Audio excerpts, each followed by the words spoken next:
Hello बच्चों, कैसे हो आप सब। आज हम लोग पढ़ने जा रहे हैं क्लास 10th का सेकेंड पोएम, जो कि फर्स्ट चैप्टर वाले यूनिट में है। और इस पोएम का टाइटल है फायर एंड आइस। बच्चों ध्यान रखेंगे, ये पोएम इंडियन कल्चर में हम लोग इसको पोएम बोल तो देते हैं आसानी से, but actually poem like that इसका प्रोनाउंसिएशन है। थोड़ा आप ध्यान रखेंगे, ए बहुत क्लियर नहीं है, लेकिन बचपन से इसी तरह से सुनते हैं। अब तो इंटरनेट की वजह से आप वर्ल्ड से कनेक्टेड हो पा रहे हो, इसलिए धीरे धीरे ये इम्प्रूवमेंट होना चाहिए। And now it is pronounce poem. Okay, so this poem fire and ice has been written by an American poet, that is Robert Frost। ठीक है, रॉबर्ट फ्रॉस्ट ने इसे लिखा है, जो कि एक अमेरिकन पोएट है। और वो 20th सेंचुरी के पोएट रहे हैं, जो कि बहुत ही कॉमन और ऑर्डिनरी सिचुएशंस जो रहे हैं लाइफ के, उसको बहुत अच्छे से उन्होंने अपने पोएम में डिपिक्ट किया है। ठीक है, मतलब समाज में, सामाजिक जीवन में जो बहुत साधारण साधारण चीज़ें रही हैं ना, उस चीज़ को फोकस करके उन्होंने कविता लिखी है, और बहुत समझदारी भरी कविता लिखी है। ठीक है, तो आज इस पोएम को पढ़ने जा रहे हैं, जिसका टाइटल है फायर एंड आइस। अब ये टाइटल से तो आपको पता चल ही गया होगा कि फायर मतलब क्या होता है भाई, आग होता है। ठीक है, एंड आइस मतलब बर्फ। तो आग और बर्फ की कहानी यहाँ पे जो है, इससे रिलेटेड जो कुछ भी पढ़ने जा रहे हैं, वो थोड़ी देर में आपको बहुत अच्छे से समझ में आ जाएगा। पहले पोएम के लाइंस को देख लेते हैं, और इसके बाद इसको अच्छे से डिस्कस करते हैं। ठीक है, Some say the world will end in fire, some say in ice. From what I have tasted of desire, I hold with those who favor fire. ठीक है, पोएट कहते हैं कि कुछ लोग ऐसा मानते हैं। ठीक है बच्चों, जब हम अर्थ पे लाइफ के ओरिजिन के बारे में स्टडी करते हैं तो पता चलता है कि ठीक है, ओरिजिन हुआ है, फिर इसका कभी एंड भी हो जाना है। एक टाइम आएगा जब लाइफ जो है अर्थ से ख़त्म हो जाएगा। क्योंकि आप देखते हैं कि अगर थोड़ा सा भी आपको एस्ट्रोफिजिक्स में इंटरेस्ट होगा, या ऐसे भी ज्योग्राफी में आप जो कुछ पढ़ चुके हैं कि प्लैनेट्स हैं और किस तरह से एक स्टार के चारों तरफ ये घूमते रहते हैं, और स्टार से ही इनको एनर्जी मिलती है, और अर्थ का ही सबसे ज़्यादा फेवरेबल कंडीशन ऐसा है जिस वजह से यहाँ पे लाइफ एग्जिस्ट करता है। ठीक है, बाकी के प्लैनेट्स जो है सो इतने फ्रेंडली नहीं हैं लाइफ के ग्रोथ के लिए। ठीक है, तो अर्थ पे भी जो हुआ है, इसके लिए भी कहा जाता है कि ये लाइफ एक टाइम खत्म हो जाएगा। कैसे खत्म होगा, तो इसके पीछे दो लॉजिक दिया जाता है। एक तो कि अर्थ के कोर में इतनी ज़्यादा टेम्परेचर बढ़ जाएगी कि सब कुछ आग में बदल जाएगा, इतनी ज़्यादा होगी कि पूरे सब कुछ पिघल जाएगा, जल जाएगा। ठीक है, और दूसरा थ्योरी ये कहा जाता है कि सन एक स्टार है, तो स्टार से ही हम लोग को एनर्जी मिलती है और हमारा लाइफ इतने अच्छे से चल पाता है। तो अगर एनर्जी का सोर्स ही हमारे पास नहीं रहेगा, क्योंकि स्टार का भी एक लाइफ होता है, और स्टार धीरे धीरे एक दिन उसका लाइफ खत्म हो जाएगा, और हमारा स्टार सन ही है, बाकी के स्टार हमसे बहुत दूर दूर हैं। तो इसलिए ऐसा कहा जाता है कि जिस दिन सन नहीं रहेगा और जब एनर्जी धरती पे नहीं मिलेगी, तो फिर यहाँ पे क्या होगा, टेम्परेचर बहुत लो हो जाएगा, और लो हो जाएगा यानी कि सब कुछ जम जाएगा, बर्फ हो जाएगा। ठीक है, अभी एक नया रिसर्च भी आया है, आप लोग थोड़ा सुने भी होंगे कि सन के लाइट में कमी आई है ना। सन के लाइट में, सन से जो एनर्जी मिलती है उसमें हम लोगों को काफ़ी कमी देखने को मिला है। साइंटिस्ट का ये बहुत ही हाल का रिसर्च है। तो इसी सब बात पे बेस्ड, ये तो देखिए आज हम लोग 21st सेंचुरी में हैं, और ये 20th सेंचुरी में ही ये सब बात, क्योंकि ये सारी बातें चलती आ रही हैं, तो उन बात से पोएट किस तरह से ह्यूमन एग्जिस्टेंस को रिलेट करते हैं, वही इस पोएम में दिखाया गया है। ठीक है, तो अब ये क्या करें कि सम से the world will and in fire. कुछ लोग कहते हैं कि वर्ल्ड जो है वो आग से खत्म हो जाएगा, एंड सम से इन आइस, और कुछ लोग कहते हैं कि बर्फ से।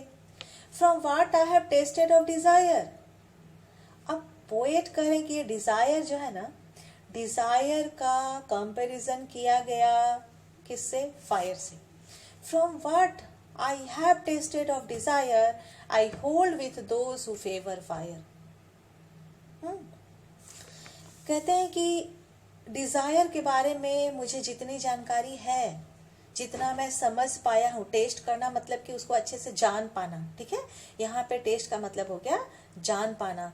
तो जितना मैं डिजायर को जान पाया हूँ, डिजायर क्या है, एक ह्यूमन इमोशन है, और ह्यूमन बीइंग जो है इमोशन ड्रिवन होता है, उसके मन में जैसी भावनाएं आती हैं वो वैसा ही काम करता है। तो इस वजह से वो कह रहे हैं कि डिजायर जो है, अगर डिजायर आ गया किसी के पास और वो उसको बैलेंस करना नहीं जानता है, तो डिजायर में इतनी शक्ति है कि वो आग की तरह काम कर सकता है, ठीक है।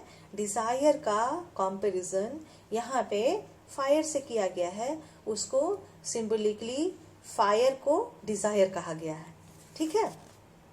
तो from what I have tested of desire, मैंने डिजायर के बारे में जितना जाना है, I hold with those who favour fire, तो मैं उन लोगों के पक्ष में हूं जो कहते हैं कि आग से इस सृष्टि का अंत हो जाएगा, ठीक है।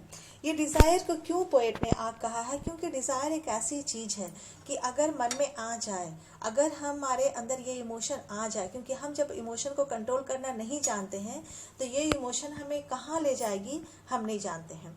इसलिए ह्यूमन बीइंग के लाइफ में ना तो किसी ऊंचाई का कोई अंत है और ना ही नीचे जाने का कोई अंत है, क्योंकि हम इमोशन की ही वजह से, जो लोग आगे बढ़ते हैं, ऊंचाई पे चढ़ते हैं, उनके अंदर भी वो इमोशन ही है जो उनको आगे बढ़ने के लिए कंपेल करता है। और जो लोग कुछ बुरा करके बहुत नीचे चले जाते हैं, उन लोगों का भी लाइफ इमोशन ड्रिवन ही होता है कि वो अपने गलत इमोशन को कंट्रोल नहीं कर पाए और उसके पीछे चले जाए। तो अब ये अच्छा इमोशन और बुरा इमोशन के बीच में बहुत पतला सा इनविजिबल लाइन होता है, वो लाइन बिल्कुल इनविजिबल है, जहाँ पे हमको बैलेंस करना है कि ये इमोशन पॉजिटिव है या नेगेटिव है, इस इमोशन के पोस्ट इफेक्ट क्या होंगे, मतलब इस इमोशन को अगर हम रिटेन करके रखें और इसको इसी तरह से बढ़ने दें तो इसके बाद वाले इफेक्ट क्या होंगे। क्योंकि इमोशन से ही, जैसा इमोशंस हमारे मन में आता है वैसा ही थॉट आता है, और उसी थॉट के हिसाब से हम कोई आइडिया बना पाते हैं, हमारा कोई विचारधारा बनता है, और उसी के हिसाब से, उसी थॉट के हिसाब से हम कोई डिसीजन लेते हैं और उसी डिसीजन के हिसाब से हम एक्ट करते हैं। तो फाइनली हमारे मन में आया हुआ छोटा सा इमोशन अब बाहर एक्शन के रूप में एग्जिबिट होता है, मतलब छोटी सी भावना काम के रूप में प्रदर्शित होता है। अब जब ये भावना अच्छी है तो काम के रूप में जब प्रदर्शित होगा तो ये अच्छा होगा, क्योंकि अब ये दुनिया के सामने जा रहा है, आपके सराउंडिंग में, आपके आसपास के जो लोग हैं उनको दिख रहा है, ठीक है। तो ये जब वहां पहुंच रहा है तब इसका इफेक्ट दिखने लगता है। जब तक ये आपके पास है तब तक आपके पास इसका इफेक्ट हो रहा है, लेकिन वो इनविजिबल है तो आपको पता नहीं चलता है। लेकिन जब आप इसको बाहर एग्जिबिट कर देते हैं तो फिर ये पता चलने लगता है कि ये अच्छा इमोशन था या बुरा इमोशन था, ठीक है। तो इसलिए बहुत जरूरी है कि इमोशन को बैलेंस किया जाए।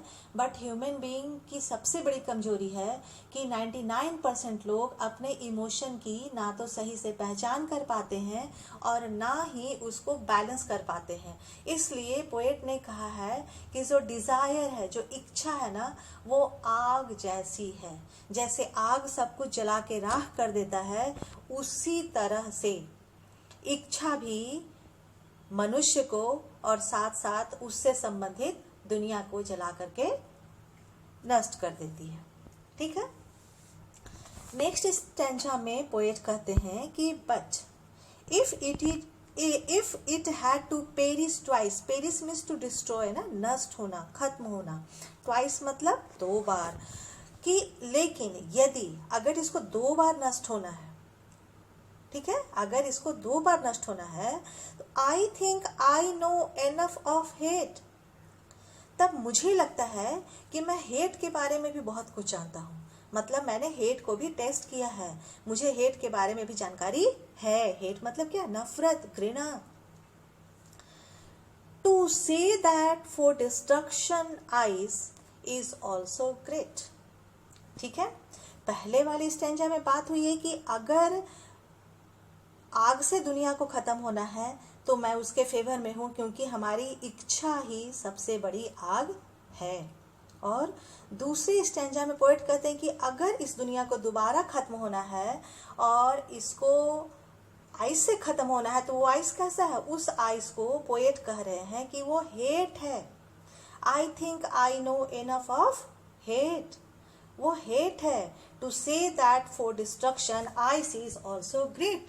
तो मैं ये कह सकता हूं कि बर्बादी के लिए, डिस्ट्रक्शन मतलब बर्बादी, तो बर्बादी के लिए आइस जो है वो भी ग्रेट है, मतलब आइस में भी इतनी ताकत है।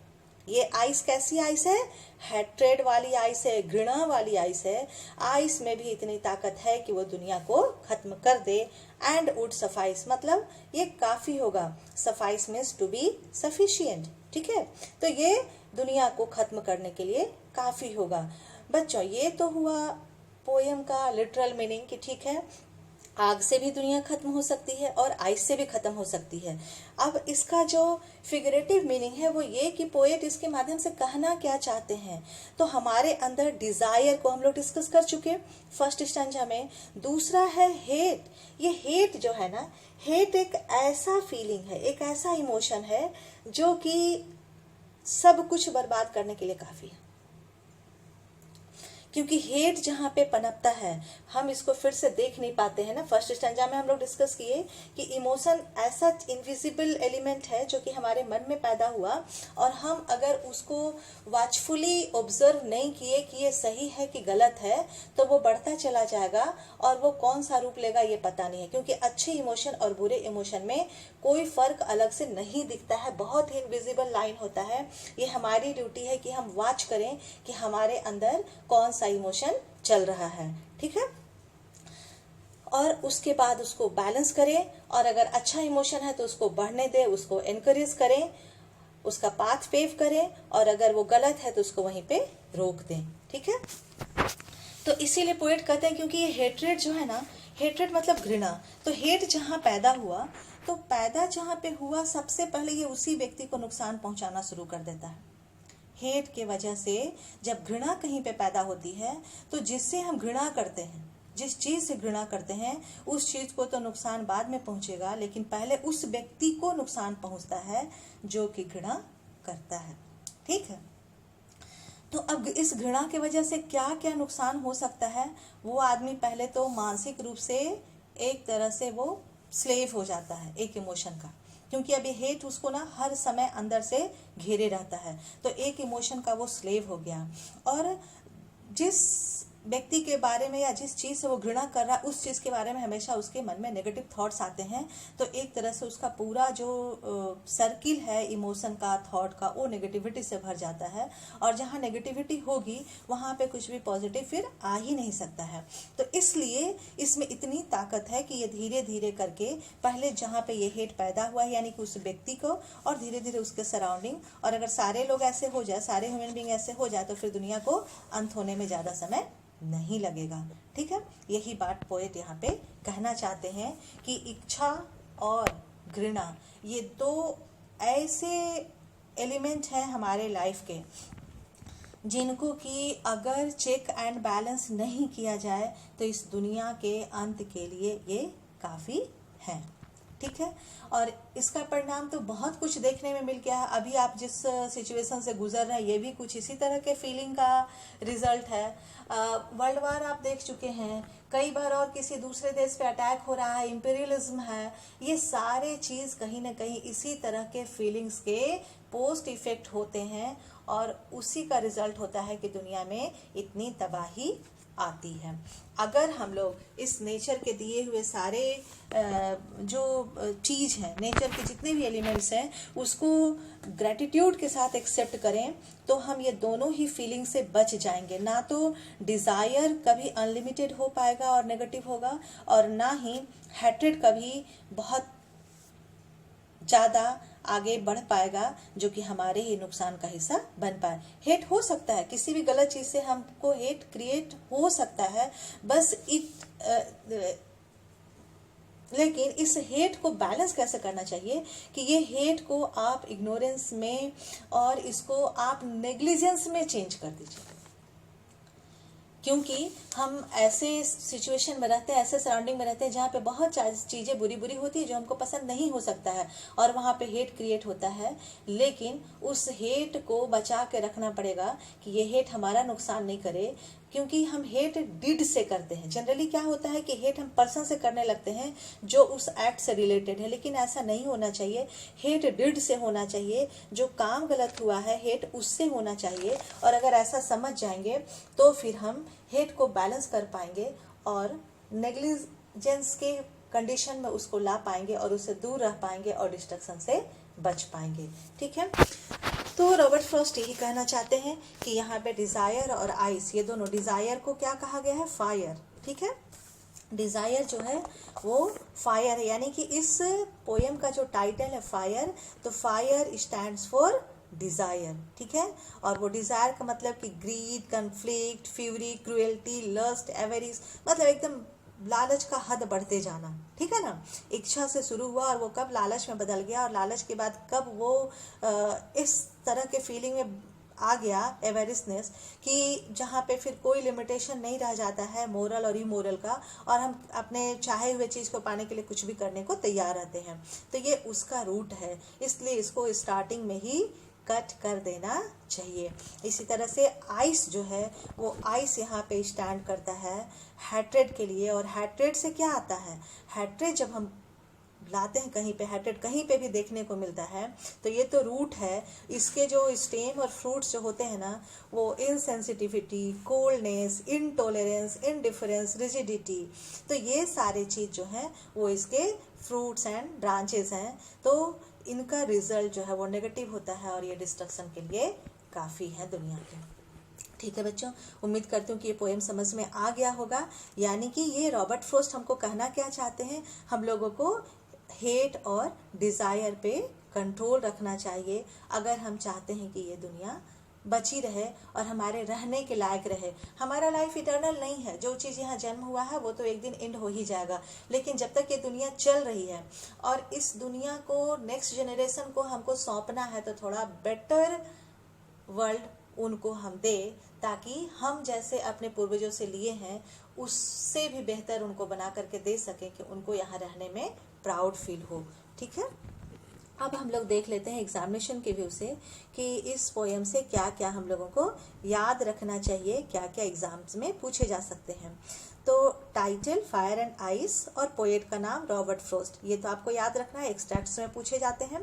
ठीक है, तो जो पोएम में जो दूसरा इंपॉर्टेंट चीज़ होता है वो पोएम का राइम स्कीम याद रखना चाहिए। ठीक है, तो इसके राइम स्कीम को हम लोग चेक करते हैं कि कैसे। राइम स्कीम चेक करने के लिए क्या करना है, अब तो आपको याद हो गया होगा।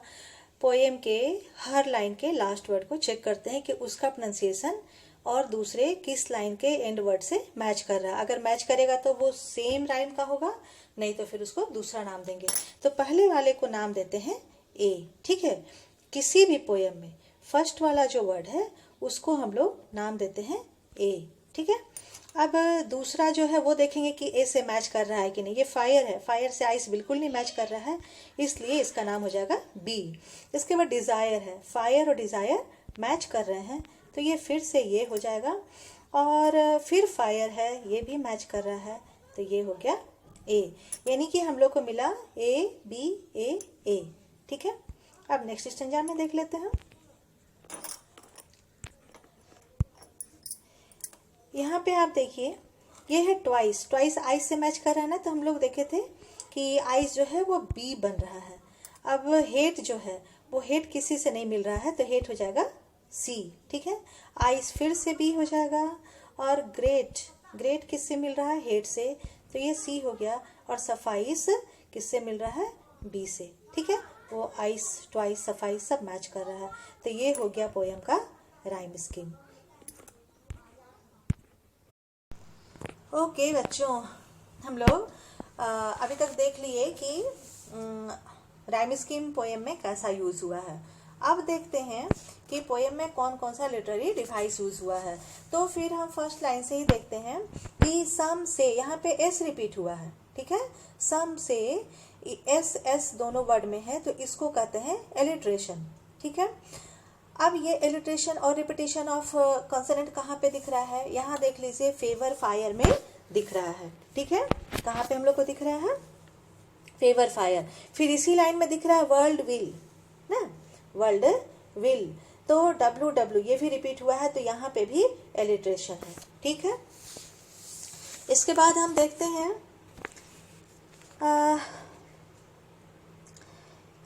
I hold with those who favour fire. अब ये लाइन जो है ना, यहाँ पे हम देख रहे हैं कि रिपीटिशन हुआ है किस वॉवेल का? ओ का। ओ जब रिपीट हुआ है तो ये लाइन अपने आप में कुछ ज़्यादा ही बोल्ड हो गया है। I hold with those who favour fire, ठीक है।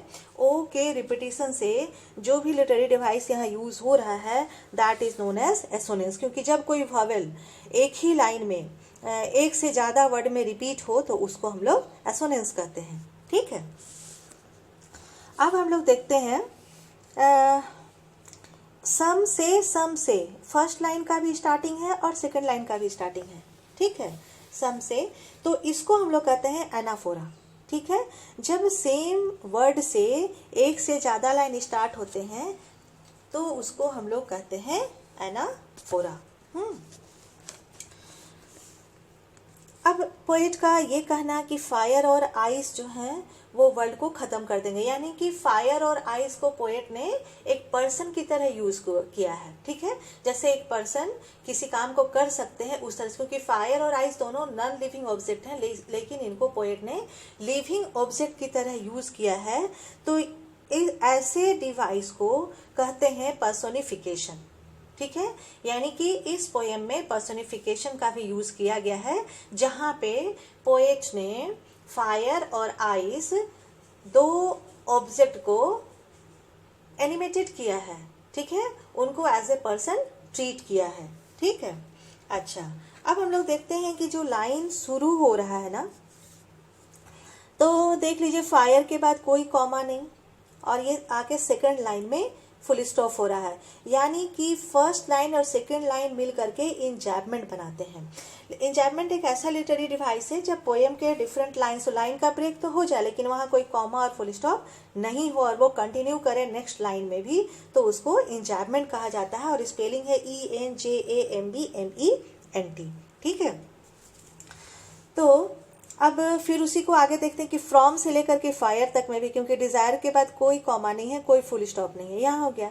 फिर नेक्स्ट लाइन में हम क्या देखते हैं कि but if it had to perish twice, तो ट्वाइस के बाद है कॉमा है, यानी कि यहाँ पे इंजैबमेंट नहीं होगा।